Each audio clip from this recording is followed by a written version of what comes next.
Bismillahirrahmanirrahim. Assalamualaikum warahmatullahi wabarakatuh.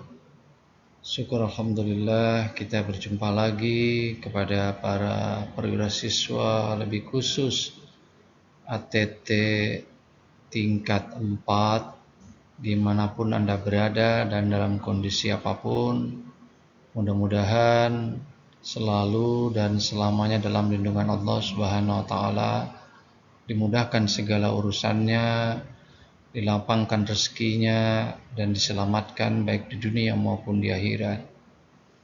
Baik para perwira siswa yang saya banggakan, pada pertemuan kita yang kesekian kalinya ini, tibalah kita di dalam pembahasan tentang perhitungan stabilitas kapal secara umum, lebih khusus memberikan gambaran-gambaran kilas saja, karena lebih diprioritaskan kepada teknik tingkat 4.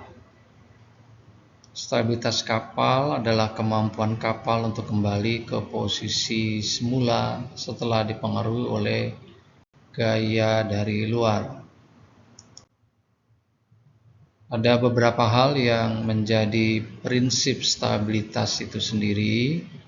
Yang pertama adalah metacenter, adalah jarak antara pusat gravitasi dan pusat titik kapal. Yang kedua adalah aktivitas geladak, penting untuk mempertahankan kestabilitan suatu kapal. Yang ketiga adalah inti stabilitas, pergerakan lambung di air mempengaruhi stabilitas kapal itu sendiri. Pada prinsipnya sebenarnya banyak hal-hal yang bisa diterangkan, namun kita membatasi hanya pada 3 prinsip saja. Faktor-faktor penentu. Ada beberapa hal yang menjadi faktor penentu di dalam perhitungan stabilitas kapal secara umum. Yang pertama adalah bobot dan distribusi massa. Pengaruh besar terhadap stabilitas kapal adalah tentang bagaimana penempatan suatu muatan atau beban pada suatu kapal. Yang kedua adalah volume uap itu sendiri. Memastikan penahanan air dan stabilitas kapal sangat mempengaruhi perhitungan stabilitas itu sendiri. Yang ketiga adalah pengaruh angin dan gelombang. Sangat mempengaruhi kestabilan pada saat kapal berlayar, adanya gelombang, angin, dan arus. Hal ini juga akan menjadi salah satu faktor penentu baik tidaknya suatu stabilitas kapal. Selanjutnya adalah tinjauan kritis. Tinjauan kritis ini lebih mengacu kepada 3 hal. Yang pertama adalah pengaruh berat muatan. Perubahan berat muatan dapat mempengaruhi titik berat dan tahan air kapal.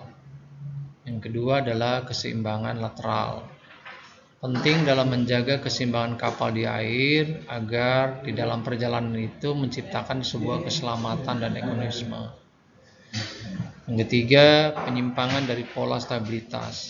Perubahan tiba-tiba dapat mengganggu keseimbangan kapal. Artinya kapal bisa saja melakukan berbagai hal yang juga bisa mempengaruhi stabilitas kapal itu sendiri. Selanjutnya adalah peran stabilitas pada navigasi. Pelayaran aman, stabilitas yang baik mengurangi risiko kecelakaan laut. Pengendalian kapal, kestabilan mempengaruhi kemampuan mengkontrol kapal. Kemampuan operasional berhubungan langsung dengan kemampuan kapal di dalam operasinya selama dia melakukan sebuah perjalanan. Karena ketiga hal ini juga sangat berperan pada stabilitas dan navigasi kapal. Sebagaimana saya ulang tadi, untuk menciptakan sebuah pelayaran yang aman, tentu kita harus bisa mengatur dan menjalankan fungsi navigasi yang benar.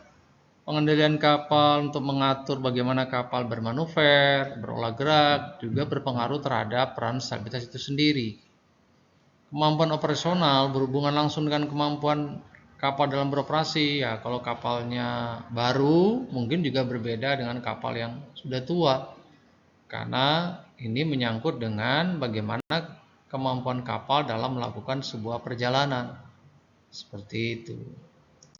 Selanjutnya adalah simulasi dan pengujian. 80% simulasi komputer memberikan gambaran yang akurat tentang stabilitas kapal.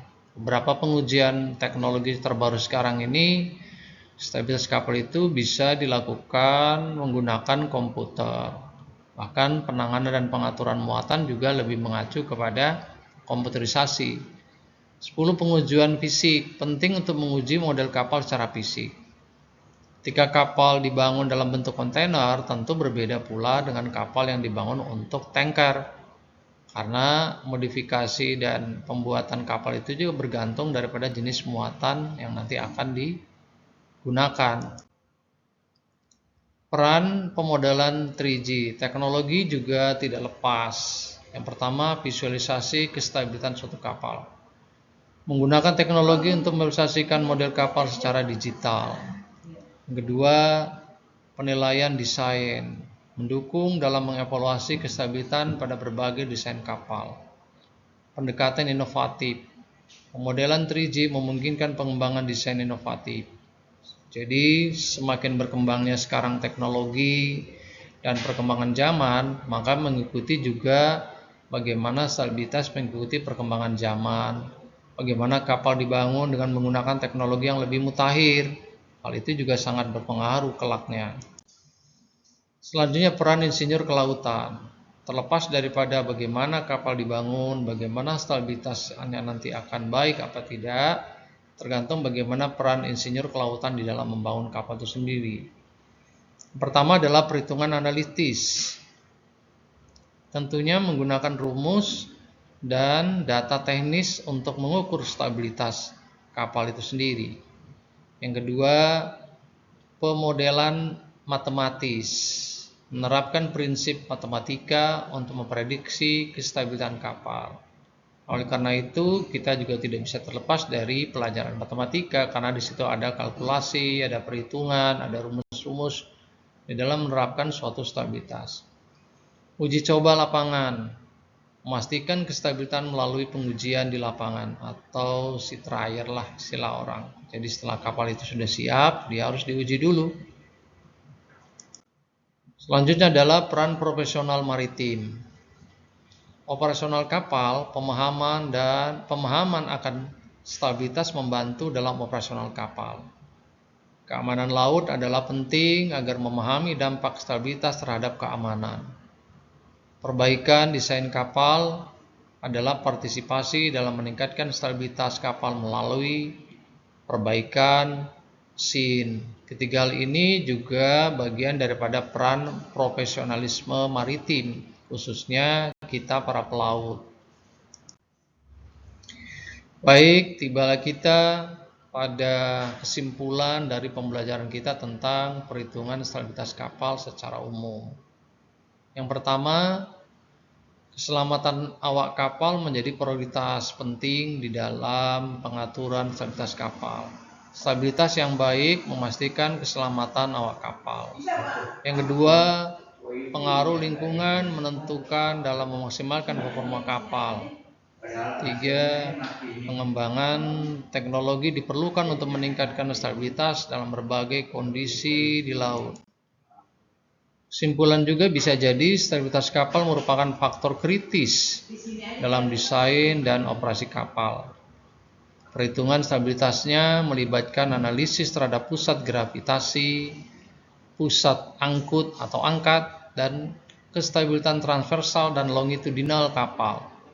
Stabilitas yang baik sangat penting untuk menjaga kapal tetap seimbang dan mencegah terjadinya terbalik atau kecelakaan lainnya. Kesimpulan selanjutnya adalah perhitungan stabilitas kapal melibatkan penggunaan parameter seperti metacentric height atau yang kita sebut dengan titik GM. Untuk mengevaluasi stabilitas transversal, nilai GM yang tinggi menunjukkan stabilitas yang lebih baik, sedangkan nilai GM yang rendah meningkatkan risiko terjadinya roll yang berlebihan. Oleh karena itu, perhitungan yang cermat dan akurat diperlukan untuk memastikan kapal memiliki stabilitas yang memadai dalam berbagai kondisi operasional. Dan yang terakhir, dalam perhitungan stabilitas kapal, penting untuk mempertimbangkan distribusi muatan, pengaturan muatan, dan kecenderungan kapal untuk mengalami perubahan beban. Pembebanan kapal yang tidak seimbang atau perubahan dalam posisi muatan dapat secara signifikan mempengaruhi stabilitas kapal. Oleh karena itu, perhitungan stabilitas harus memperhitungkan faktor-faktor ini dan memastikan bahwa kapal tetap dalam batas keamanan, stabilitas yang ditetapkan oleh peraturan dan standar keselamatan maritim. Demikianlah pertemuan kita untuk yang kesekian kalinya. Mudah-mudahan kita bisa mengambil manfaat dari diskusi dan pembelajaran ini, dan itu nanti kelak akan menjadi royalti pahala kita kelak nanti di akhirat. Mudah-mudahan para perwira siswa selalu diberikan oleh Allah kesehatan, dimudahkan urusannya, dan dilindungi selalu dari segala mara bahaya, dan tetap selalu menjaga kesehatan. Demikianlah pertemuan kita. Wassalamualaikum warahmatullahi wabarakatuh.